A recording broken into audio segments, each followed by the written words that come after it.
don't need no education. Teacher, leave them kids alone. Welcome to Teacher's Pod. Hello, Apo Gurong Magsasaka. Yan. Hello, good evening. Good evening. Sana namang page ng Teacher's Pod ang ating bubuksan ngayon. At kumusta naman yung unang pagbubukas ng ating klase ngayon? Unang saltada natin. Well, ang daming adjustment. Natural kasi bago, tapos we are very lucky to witness the changing, the changing curriculum of DepEd. We hope for the best. Pero natural, we expect some hardships because of changes. Alam naman natin, pag changes yan, lalo na kung nakasanayan na, mahirap talaga mag-adjust. Yun siguro ang isang skill na kailangang matutunan nating hindi lang naman sa teaching, kaya lang sa buhay, yung parang yung adaptability. Parang ang permanente lang yata yung change eh. Yan. Oo nga. And we expect na maraming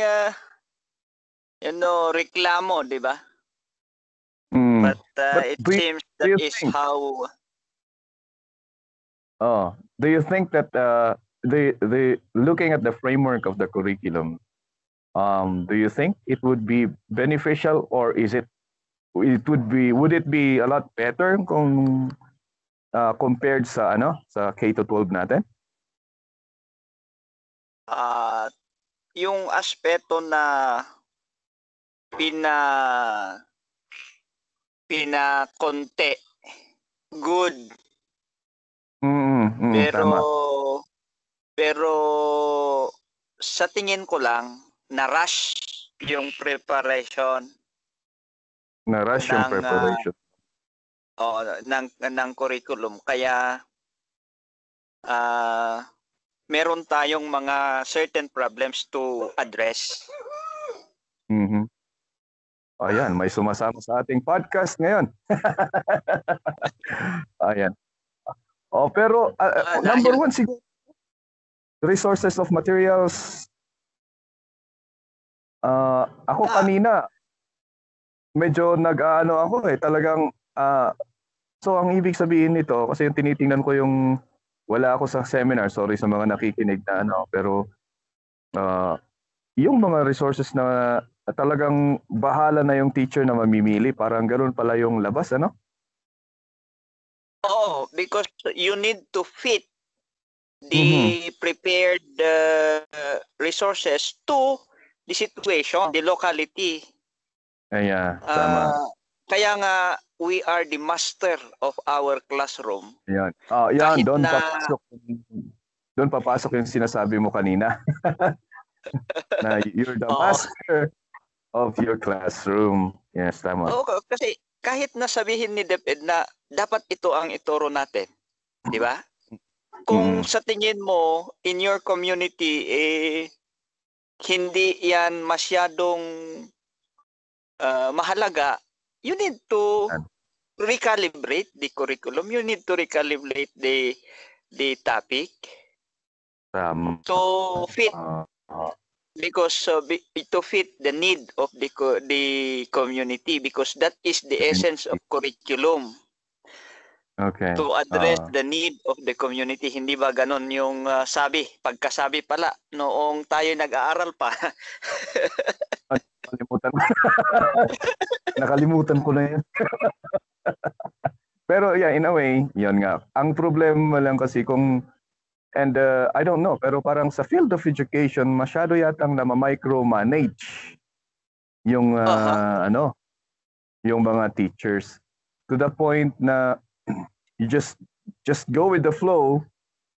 You have your, parang meron kang ideals and visions to do, Kaya lang dahil nga micromanage ka, you just let go of it, and then yun na lang. Sumunod ka na lang sa kung ano yung ano yung agos, and later on when you're reflecting, you'll find it out na naku, anong nangyari sa akin. Parang instead of me becoming the solution to the problem, I became the problem. Parang may ganun na ano.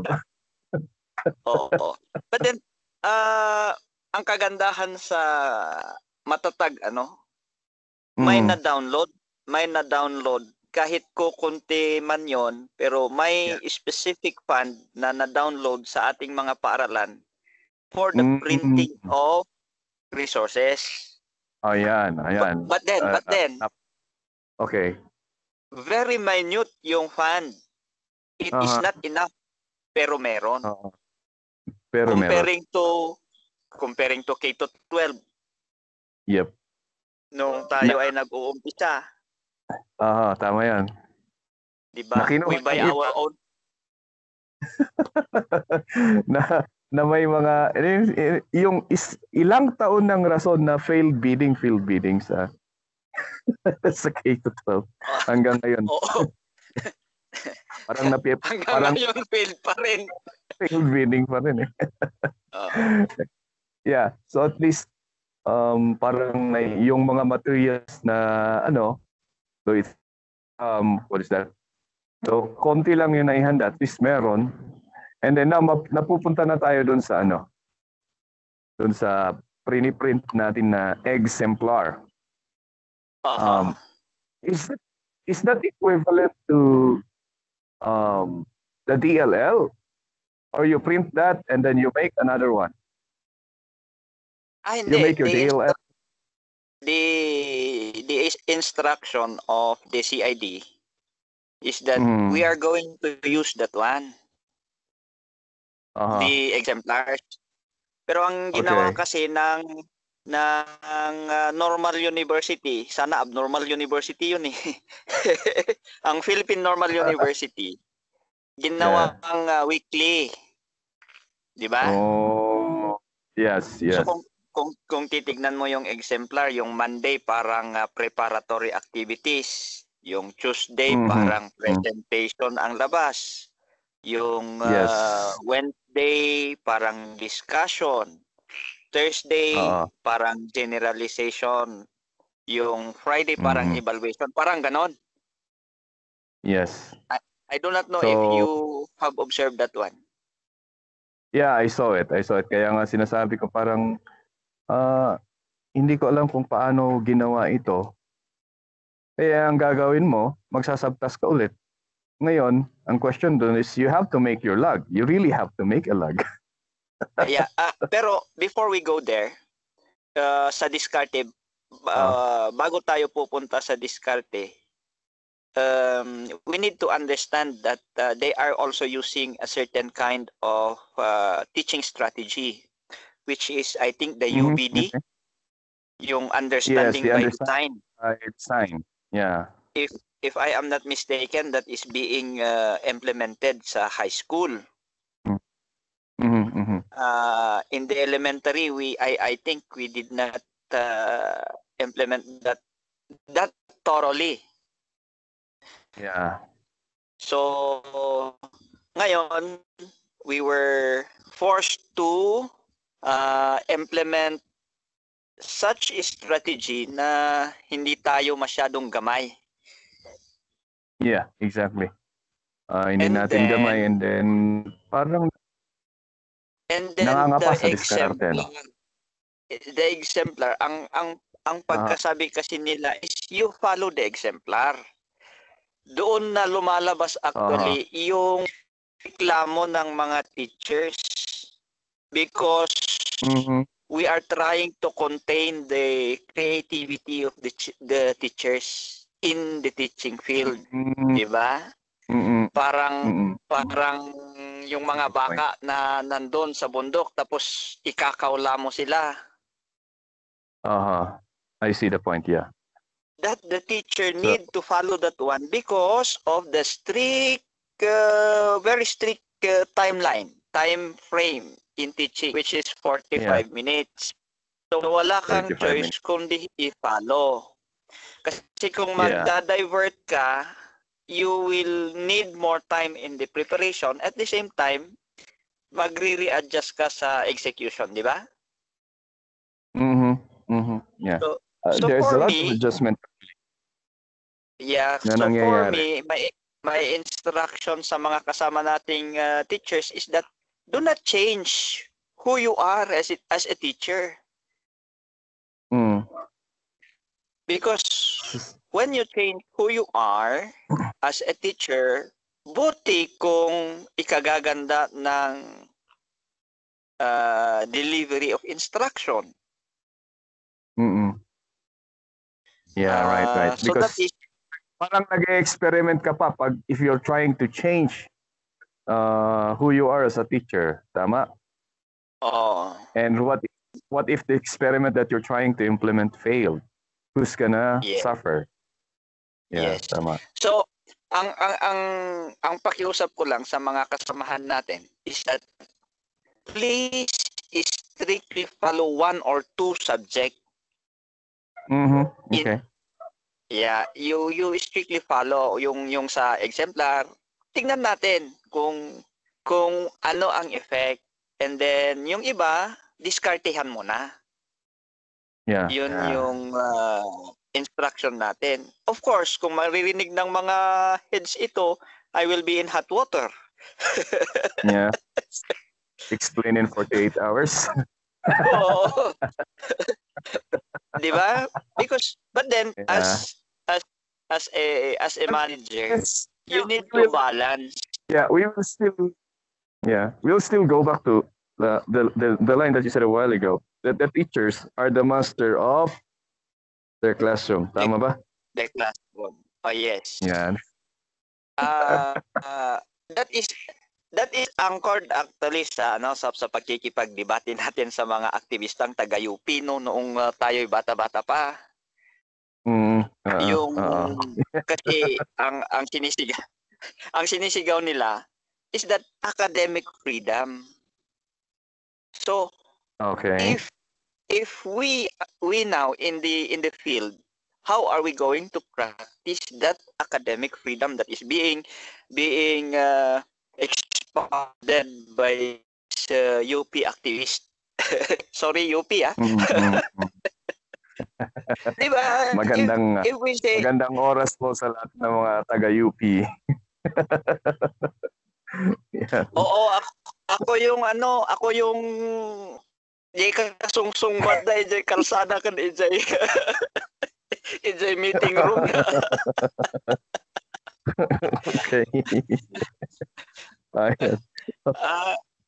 Anyway, well, with all the countless debates and everything, tama nga, it will always boil down to that thing. You are, or to that statement, the teacher is the master of the classroom.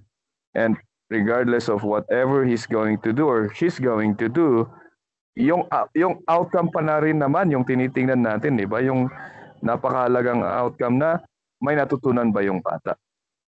Oo, yun yung end basis natin. Before papasok yung bata, ina-assess natin yan eh. Ano ba ang status ng batang mga ito? And then after assessing them, paano ko sila matutulungan? What will I teach? Di ba? Kung nakita mo namang may improvement, kahit na ang layo sa curriculum, pero may improvement, is that not a successful teaching experience? Yes, in my case, it is. In my view. Yeah, I'm not so sure with the managers like you, but in my view, it is. Well, me, I'm still balancing. Alam mo naman, away tayo sa mga school head natin noon nung tayo mga teacher. Now, nakikita ko yung kanilang point of view. But then, nandun pa rin ako sa sinasabi ko na. So, mellow-down ka na ngayon. Hindi. I'm trying to balance yung mga pinagsasabi ko noon sa work ko ngayon as a manager. Okay. So, dapat ganito, pero you need to understand very well the outlook of the teachers. Okay. Yeah. Hindi ba Tama. ganon? Yes. Pero ayun nga, ang nagiging problema doon, yung statement ko ngayon, yun yung iniiwasan ko na ngayon. Noong ako'y nagtuturo, ginagawa ko naman, ba't hindi nyo magawa? That's the statement that iniiwasan mo. Which is I'm so happy that you're mindful. You're mindful of what you're saying. But then, sa mga nakikinig at nagtatanong kung bakit ako natatawa. Well, I know this guy. I know what he did and what he said back when he was a teacher. And ngayon na isa siyang head teacher. Well, I like yung sinabi niya na he is balancing the part of being a head teacher and the part of the teachers, and that's good, fair enough. Ang ano kasi sa akin, I'm not yet a head teacher. I am a teacher in charge nga lang. No, that is close to becoming a head teacher. Ngayon, going to the teacher career progression, the newly assigned. What do you think of that one? Kasi I'll just share my view na from teacher 1 to teacher 3, tama? And then if you have the plan to become a head teacher, to become an administrator, then you can go to that path. And parang mas madali silang akyat kung halimbawa gusto nilang maging master teacher. Okay. Yeah. And then parang kapag meron ng teacher 4, 5, 6, 7, parang mas magiging mahirap yata na maging master teacher. What do you think? Just play devil's advocate and try. Yung key point kasi nila doon is to create positions para meron tayong wider possibilities to be promoted. Kasi ngayon, kapag nag-teacher 3 ka na, it's either maging HD1, HD2, mga gano'n, no? Ang problema doon, nakabase ang administrative positions and mga curriculum positions which are master teachers sa number of teachers teaching in a certain district. Kaya yes. kahit na gusto nating makungkukul yung number of teachers, yung ratio kasi ng master teacher to ratio of master teacher to number of teachers masyadong malaki. If I am not mistaken, 10 to 15 is to 1 master teacher, parang ganon. Yeah. Parang 1 master teacher, 10 parang ganon eh. So, while if we open T4, T5, T6, at least we will allow more teachers to be promoted. Ganun lang naman yung ideals nila doon kung bakit nila ginawang ganon. Well, yeah, tama. Yeah, And I see. I was not able to read it thoroughly, pero I think mawawala yung mga TIC, HT, mga ano eh. Yung Kasi, HT, yun na yung T4, no? HT1 is T4 na. Oo, pero babalik yung sa dati na they have administrative at the same time teaching functions. Also, they will become a teacher na. Oo. And then, Oo. yeah. Pero Yeah. pero let's see how they will implement it. Pero that is the idea, just to Mm. allow more areas to be promoted. Ganun lang siguro yung very Kasi brief explanation ng looking, strategy nilang yun. looking nga naman sa ating sa format natin ngayon, honestly speaking naman, hindi naman lahat magiging master teacher, di ba? So Oo. not all will become an administrator also. So yes, nakikita yung at least naliliwanagan tayo. Yun yung sinasabi ko sa iyo. Kagandahan ng podcast na to. Habang nagkukwentuhan tayo, naliliwanagan yung maulap kong kaisipan. Yan. Lagi naman kasing maulap yung isip.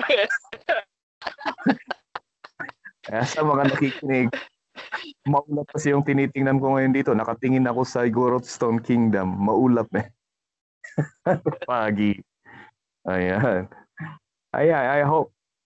Yun nga, ang problema sa aking personal career progression, parang mapapako lang yata ako dito sa posisyon ko ngayon.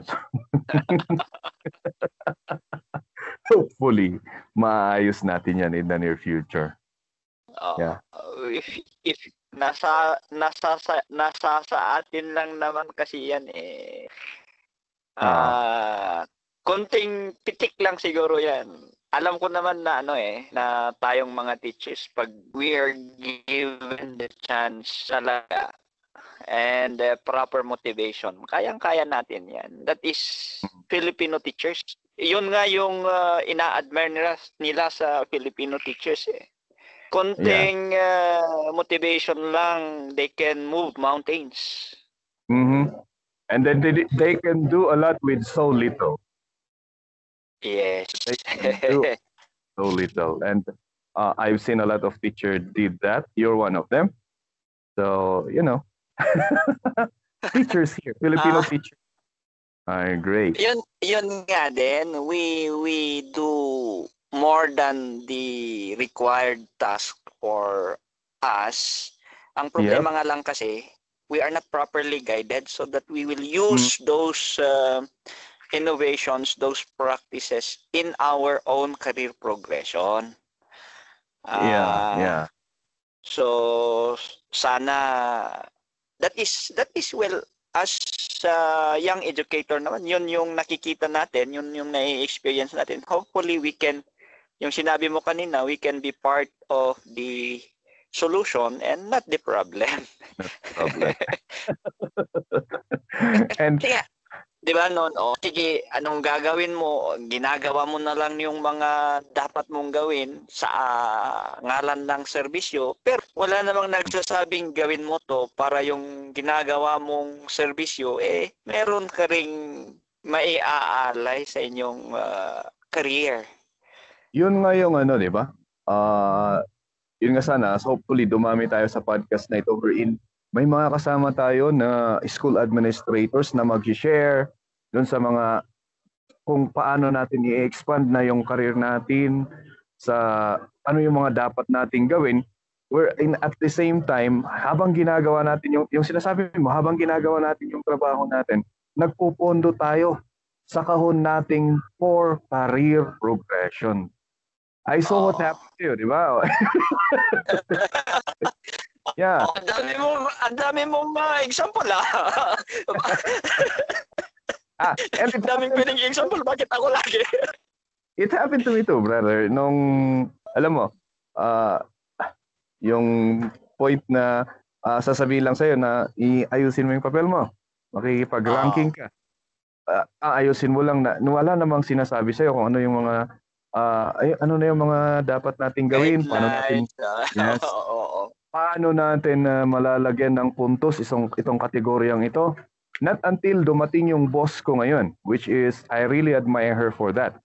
Kasi hindi lang naman sa akin niya ginawa Ginawa niya actually sa mga kasama ko ngayon na parang senior teacher ko na mentor ko sa eskwela na pinagtatrabahuan ko ngayon na pinupush niya para makipag-rank ng master teacher. And then tinitingnan niya yung papel. Okay, gawin mo, dalhin mo sa akin, i-check ko. And then titingnan niya, oops, kulang ito. Tapos medyo mali yung wording natin sa certificate natin sa Slack na ito. Okay, akin at papalitan ko. Tapos di bali, ginawan naman natin to, papalitan ko para lang maiayos yung wording.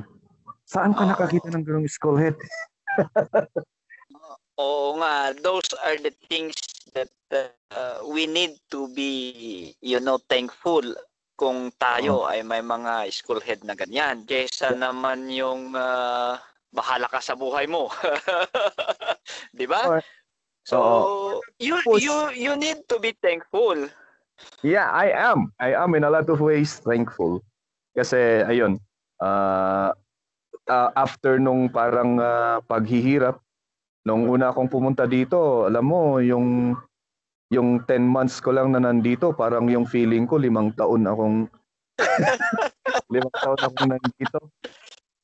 Na-miss ko, brother, yung trabaho ko na parang tatlo na trabaho ko na nandun ako sa isang opisina, tapos nandun ako sa eskwelahan.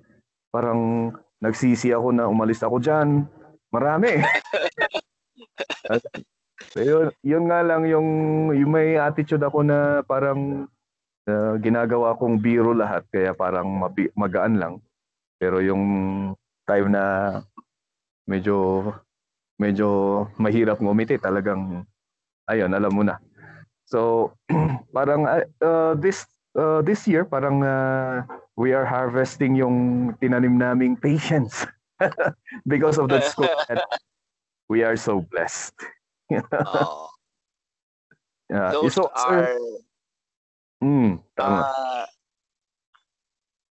At least yan yung mga iniidolo nating style of leadership, no? Kasi if we will not help the teachers, wala din, hindi rin tayo magbubunga as a school. So the first thing to do is to help teachers.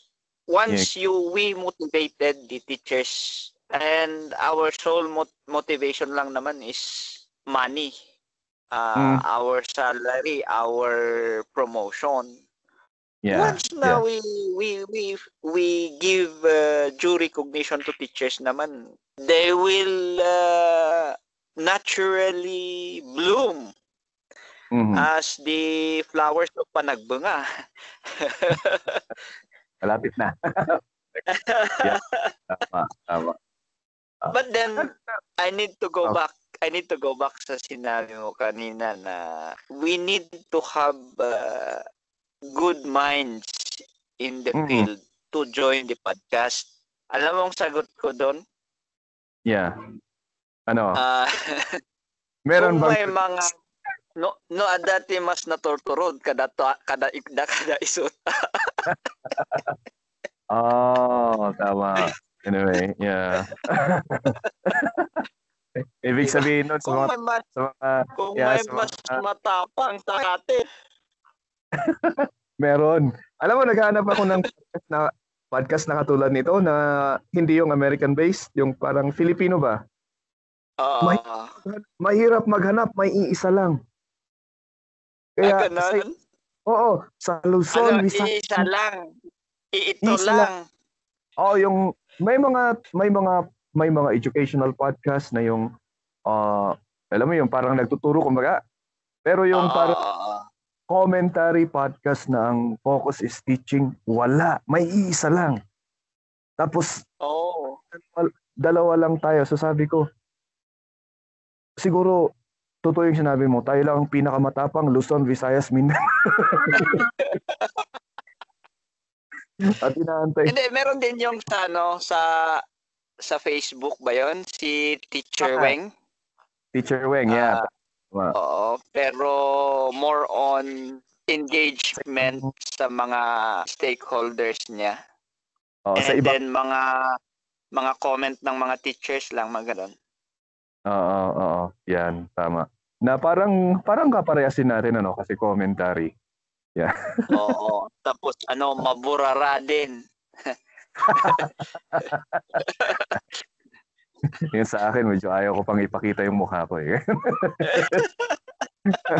alam mo, alam mo, pinag-iisipan ko yung parang ginagawa ko doon sa isang podcast, yung gumagawa ng clips. Oo. Ngayon lang ako naging matapang na i-post yun sa personal account ko eh. Tinitingnan ko na view naman doon sa personal account ko. Kaya lang, ito yung iniisip ko kanina. Kung gagawa ko ng clips dito, ano kayang mangyayari? Tingnan natin. Baka hindi lang explain in 48 hours yan. Baka may mga subti na yan. Pero ano naman eh, yung sinasabi naman natin is, it's our opinion. And our opinion is based on the data that we saw, and we are not married to our opinion. Yung opinion natin, nagbabago yan as per the data na nakikita natin. Tama? And sa akin din, if we are actually expressing what is being observed in the ground, if we are, kapag kamali tayo, then we are very much willing to learn more of it, yes, diba? Exactly. Pero if they will listen carefully and try to understand our plea, our comments, our opinions, and maybe it will help them improve the services of this department. And that is our main objective, diba? Is improving the services of the department or the people it is serving it. So I want us to go to the current event. Yes. It's not so current kasi dapat last week tayo nag-record eh. Masyadong busy itong si head teacher.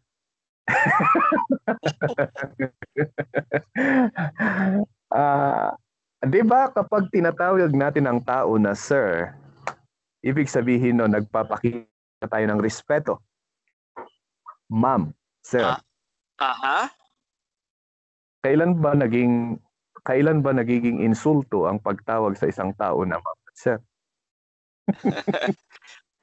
Noong lumabas ang LGBTQ. If I am correct, na you are referring to that. Yeah, I am.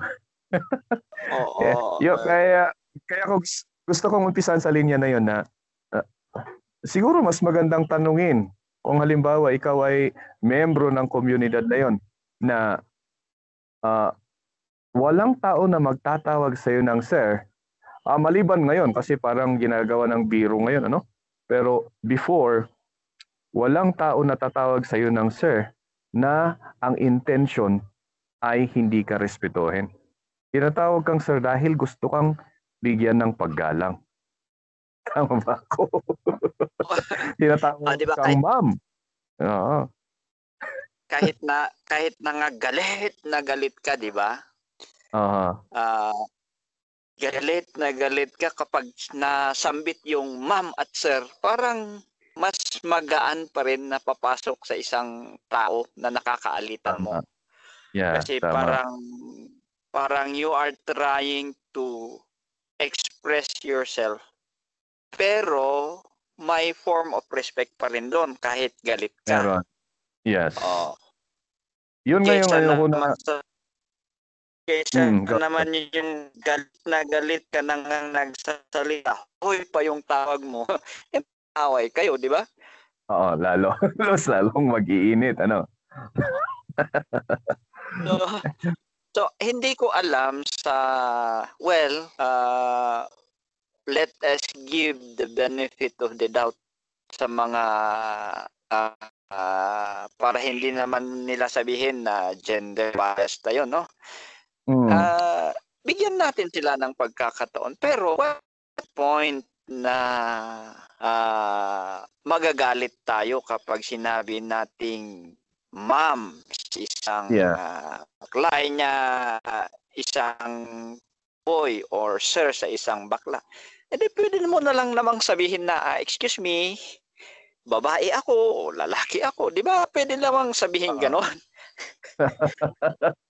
But Ang sa then, akin naman, they should not also insist na tawagin hmm, natin silang ma'am at sir. yeah, Because yeah, tayo, we look at them as male.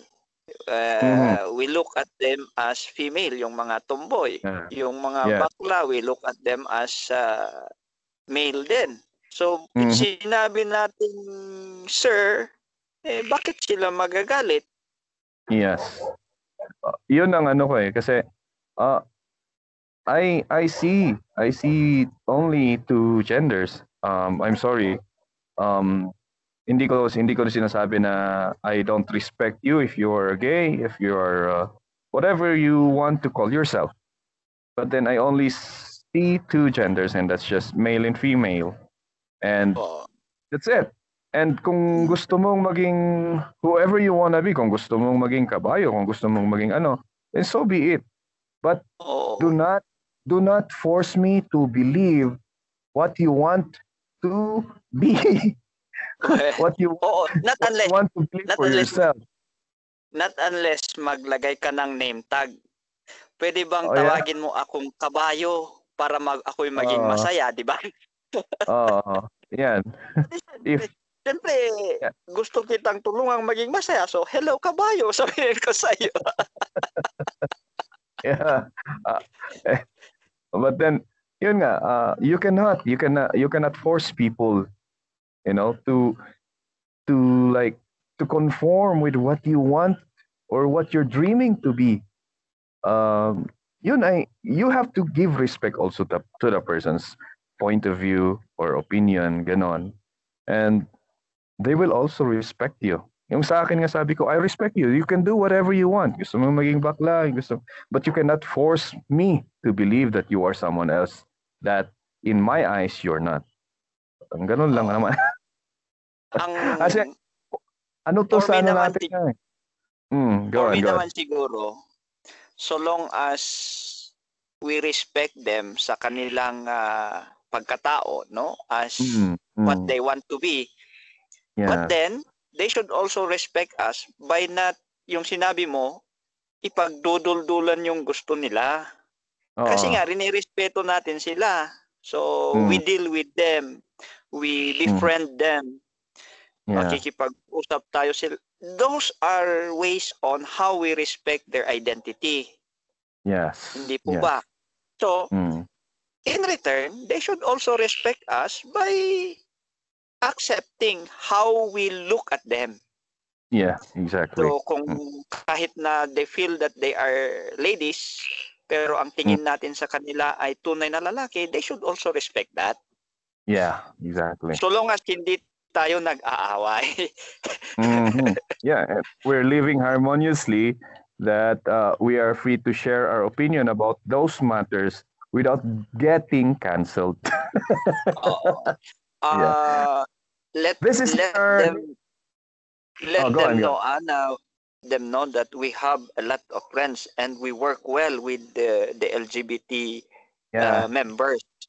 And talagang every time na nakikipag-usap ako, I want to make clear na ganon. I will Yeah. respect them so long as they will not insist how I feel or how Yeah. I look at them Exactly. as individuals. Yeah, and we have to acknowledge the fact that most of those in that community, LGBTQ community, are the most creative ones and the Yes, most productive. the most productive ones in the field of education. Yeah, that is undeniable. Yeah, their jobs are recognized. Oh. Hanggang sa pagtabling nga sa paralan Mhm. sila ang nangunguna. Yes, malapit to sa baluarte natin because of that insistence of the gender, what is that? Gender equality thing. Yes. Yeah. Wherein, I don't know, parang, are we trying to look what's happening in America right now? Yung nangyayari sa Amerika ngayon na parang, ayun nga, nagiging katawa-tawa na kung tinitingnan natin yung nangyayari sa yung tinatawag nating yung tinatawag nilang gender fluidity. Yun kasi ang masama sa atin. Understandingly kasi because of the colonialism in the country, no? Very persistent pa rin ang colonial mindset natin na 80% kung ano of ang Filipino, 80% of the Filipinos sakop pa rin ng mga Amerika yung utak nila, no? Oo. Kasi parang kung ano yung ideas na nanggagaling sa kanila, yun yung katotohanan at pawang katotohanan lamang. Hindi nila naiintindihan that we still have indigenous knowledge, skills na very unique that may be better than the Western ideas. Exactly. And this gender equality is, very westernized. What we are implementing now sa gender equality, very westernized. If we find here in the Philippines, may gender equality din naman kung sa tutuusin. Kaya nga, ang very unique nga lang because there are certain community responsibilities for certain gender, for male and female. Pero kung titignan mo as a whole, equal. Noon nga both the male or the father and the mother parehas silang pumupunta sa field to farm. Yeah. Pero very may responsibility yung babae, may responsibility yung lalaki, di ba? That is the uniqueness of gender equality, the indigenous idea of gender equality. We are that there are certain responsibilities for male and for female. Yeah, we acknowledge that, and they are both equal. In the indigenous community of the Cordillera, we also have buildings and building male pwedeng papasok doon, female lang ang pwedeng papasok doon. Is that not gender equality? Yeah, it is. It is. Yeah. Iba yung ano kasi we will differ views kapag hello. Yun hello. lang na westernize nga. Yan, go on. Yeah. Wala, nagkakaputulan tayo ng linya dito. Hello. Yan. Go ahead. Ayan nga, magkaka-differ lang ng views. Okay lang. Magkaka-differ ng views kapag magkakaiba ng views kapag sinabi kasi na yung term ng equality. Yung definition natin ng equality na dapat. Yan. And I'm not so sure if there's such thing as like that. Because if you look at nature, the law of nature, makikita mo naman na walang equality doon eh. Tama. sa law of we nature. Have different design, correct? Yes, exactly. So let's just accept the fact that there's no such thing as equality in the sense that we are made different, but we must treat each other fairly. Ganun na lang. Yan. Ganun lang. And in the culture of the Filipinos, I would say that women at some point are treated early. That some of women even led their people during the olden times. Tama? Yes. Yeah. And then yung mga feminine males noon, The uh, nagiging babaylan ba they 'yan? no. Tama. I do not know. I do not know with the Visayan culture, no. But in here, Oh. there are certain stories that will tell us, even though Oo. if they are feminine, uh, they still marry some. Some of them still Mm. marry, pero they accept na parang feminine yung lalaki. But then Okay. the rest, they opted to be single or debaak. Mm. Ayan. I see. Especially though, especially the strong women. The strong women. So, yes, the strong women.